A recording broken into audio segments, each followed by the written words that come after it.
July 2, 1994 ay pinanganak ang isang malusog, masiyahin at bibong bata sa katauhan ni Jason Patrick Nueno Infante. Lumaki si Jason na punong-puno ng pagmamahal mula sa kanyang pamilya. Masigla itong bata at masayahin, kaya naman paborito ito ng ina at mga kapatid. Maliban dito, ay aktibo din ito sa pag-aaral at sa sports. Palakaibigan din si Jason, kaya naman ang magbinata ay hinalal ito sa kanila bilang skate chairman. Bagamat busy sa pag-aaral sa Trinity College sa Quezon City, ay nagagawa pa rin ito ang kanyang responsibilidad sa mga kapwa niya kabataan. At sinisiguro nito na nagagampanan niya ang mga trabaho bilang skate chairman ng kanilang barangay. Subalit sino ba namang mag-aakala na ang pagiging responsable nito ang magdadala sa kanya sa kapahamakan. August 11, 2012, araw ng Sabado, gaya ng nakagawian ni Jason, suot ang jersey na damit ay umalis ito sa kanilang bahay ng pasado alas 6 ng hapon para magtungo sa barangay. Ayon sa kanyang ina ay nakasalubong pa nito ang anak bago ito umalis. Lingid sa kanyang kaalaman na ito na ang huling pagkakataon na makikita niyang buhay si Jason. August 12, 2012 ay natanggap na lamang nila ang masakit na balita na nasa Makati Medical Hospital ito at wala ng buhay. Ano ang nangyari kay Jason Infante at sino ang mga walang puso na pumutol sa mga pangarap ng binata?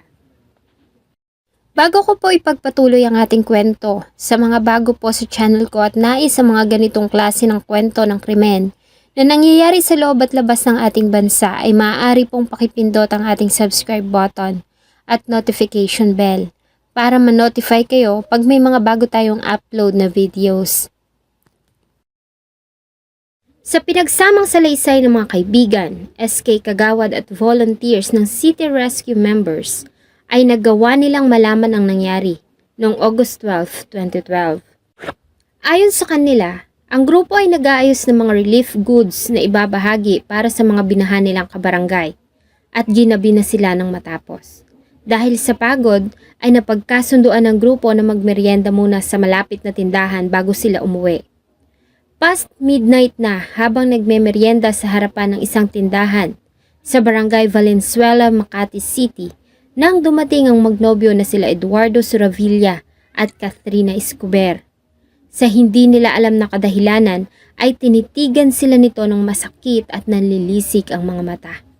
Dahil nga sa wala namang ginagawang masama at hindi nila alam ang dahilan, ay tinanong ito ng isa sa kanila kung ano ba ang problema at bakit masakit ito makatingin. Dito na nagsimula ang tila namumuong tensyon sa pagitan ng lalaki at ng isa sa mga kasama nila. Nang lapitan sila ng galit na suspect ayon kay Michael Mate, ay sinubukan nila itong kausapin. Subalit ang galit na lalaki ay bigla na lamang pumasok sa loob ng bahay at nang lumabas ay may dala na itong kutsilyo. At walang sabi-sabi na inundayan nito ng saksak si Dan Christopher Del Pilar na bumagsak sa semento. Inundayan niya ito ulit ngunit nasangga nito iyon. Dahil dito ay nagkagulo ang grupo. Sa panik ay nagsimula silang tumakbo sa magkakaibang direksyon. Subalit hinabol sila ng suspect. Naabutan nito si Michael Mate dahil sa nadapa ito. Inundayan niya ito ng saksak hanggang sa mawalan ito ng malay. Sumunod ay tinangka nitong habulin si Jesse James Bacud at nang maabutan ay inundayan nito ng saksak. Buti na lamang at nakaiwas ang binata at nagtamo lamang ng maliit na sugat. Dito na lumapit si Jason Infante para awatin ng lalaki. Subalit sa kanyang paglapit ay dito ibinunto ni Eduardo Suravilla ang kanyang galit. Agad niya itong sinaksak ng paulit-ulit sa dibdib. Sa kabila ng mga tamong sugat ay nagawa pang manlaban ni Jason at tumawag ng tanod para humingi ng tulong. Si Jason ay nagawa pang isugod sa Makati Medical Hospital kung saan ay nakaranas pa ito ng 6 na beses na cardiac arrest bago ito tuluyang malagutan ng hininga. Ayon sa medical examination sa katawan ni Jason, ay nagtamo ito ng malalalim na sugat sa kanyang dibdib, na sugatan na malubha ang kanyang mga organs na siyang naging dahilan ng kanyang kamatayan. Samantala, ang isa sa mga biktima na si Michael Mate ay malubha ang mga tama at tumagal ito sa ospital ng halos 1 buwan. Nang makalabas ay sumailalim pa ito sa mga gamutan at therapy. Sa pinagsamang salaysay ng mga saksi at biktima, ay nagawang maaresto ng Police Crime Investigation and Detection Group o CIDG Makati ang mga suspect, ang 21 years old na si Eduardo Boal Siravilla alias John Paul Buwan na residente ng Cogeo, Antipolo City at girlfriend nito na si Cathrina Escobar, 24 years old na residente naman ng Paco, Manila at nagtatrabaho sa Resort World. Ayon sa investigasyon, ang magkasintahan ay nasa Makati para lamang umattend ng isang birthday party.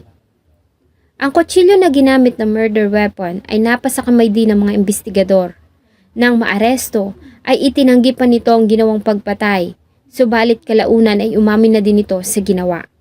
Ayon sa mga pulis ay wala silang nakitang motibo sa ginawang krimen maliban sa ang suspect ay nakainom at napagtripan lamang nito ang grupo.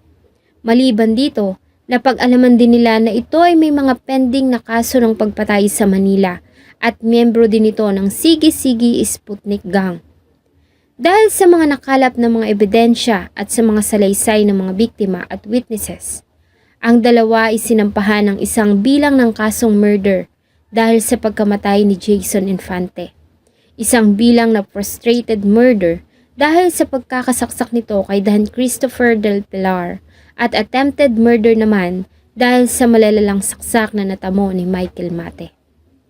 Maliban sa masakit na naging kamatayan ni Jason Infante, ay isa pang kahindik-hindik na pangyayari ang dumagdag sa sakit na naramdaman ng mga nagmamahal sa kanya. Dahil sa ang cornea tissue ni Jason ay kinuha ng walang pahintulot ng kanyang pamilya. Ayon sa nakakatandang kapatid ni Jason noong August 12, 2012, ng bandang alas 11:30 ng gabi, ay personal niyang dinala ang katawan ng kapatid sa Loyola, Guadalupe. Nang buksan nila ang casket nito, ay napansin nila na tila may mali sa itsura nito. Ayon sa kanya ay sinamahan niya ang katawan ng kapatid mula sa operating room ng ospital. Nagdalhin ito sa morgue at ibiyahe papunta sa Funeraria Pilipinas. Hindi siya umalis sa tabi nito maliban ang gawin ng medico-legal na proceedings. Hindi kasi siya pinayagan na pumasok sa loob. Ito lamang ang pagkakataon niya para umuwi para makapagpahinga dahil sa wala pa siyang tulog.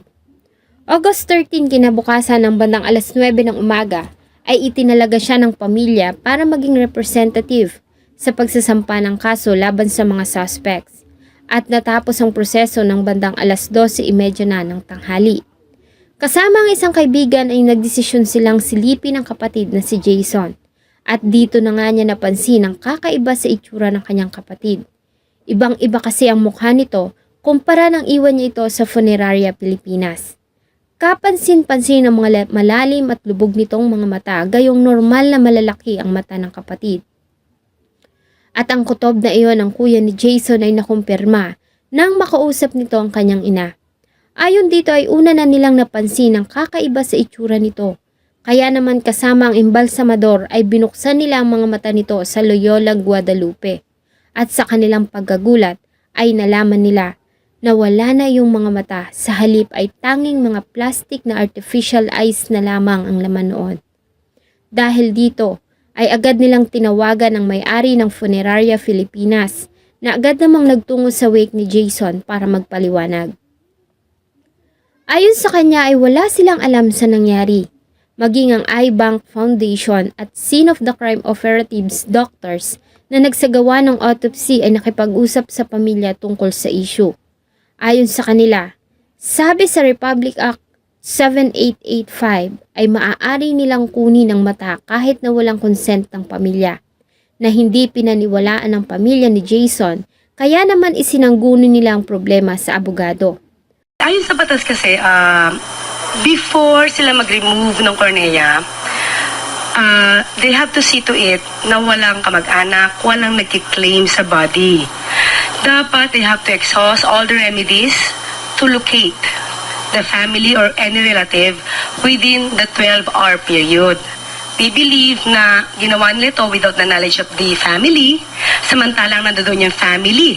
Ayon dito ay hindi totoo ang sinabi ng Soco Doctor at iBank Foundation Dahil ayon sa batas na nakapaloob sa Republic Act 7885 ay maaari lamang kunin ng isang doktor na nakatalaga sa ginawang autopsy ang mga organs sa katawan ng biktima na maaari pang gamitin sa transplant kung magagawa nilang makausap ang pamilya sa loob ng 48 hours at kung may pahintulot din ng biktima na ilipat ang kanyang organs bago siya mamatay. Subalit ayon sa pamilya ay wala umanong iniwan kahit na anong dokumento o note si Jason para i-donate ang kanyang mga mata. Ayon sa kanila ay totoo na ninais nilang i-donate ang mga mata ni Jason noong nasa hospital pa lamang ito. Subalit binawalan sila at sinabing hindi pwede dahil wala itong pahintulot mula kay Jason. Ayon sa pahayag ng Funeraria Filipinas, ay wala silang kinalaman sa nangyari dahil ang nagsagawa ng autopsy sa katawan ay ang doktor ng scene of the crime operatives. At SOP nila na hindi sila pwedeng makialam habang isinasagawa ang autopsy.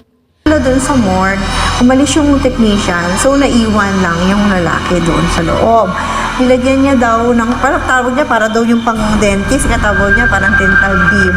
Yung mata na merong 2 butas. Then, meron daw na inalis, meron nilabas na parang maliit na forceps and lifted something from the eye. Nakita niya daw parang manipis lang daw yung tinanggal, then nilagay sa 2 tube na kabila, tapos nilagay sa isang box na parang may yellow. Tapos tinanong nung embalmer namin, sabi niya, ano yan, idodonate nyo? Sabi naman daw ng lalaki, oo, pang-donate. Nang mapansin na tinanggal ang cornea tissue ng biktima, ay sinabi sa kanila ng representative ng iBank Foundation na may memorandum of agreement umano sila sa pagitan ng SOCO. At dahil nga sa matagal na rin naman nilang nakakatrabaho ang SOCO, ay hindi na sila nakialam. Humingi naman ng tawad ang president at chairwoman ng iBank Foundation na si Dr. Dominga Padilla sa pamilya ni Jason at inamin nito na kinuha nga nila ang mga mata ng binata. Subalit pinangako nito na i-retrieve ang mga iyon at ibabalik sa pamilya. Pangarap ni Jason ang maglingkod sa bayan.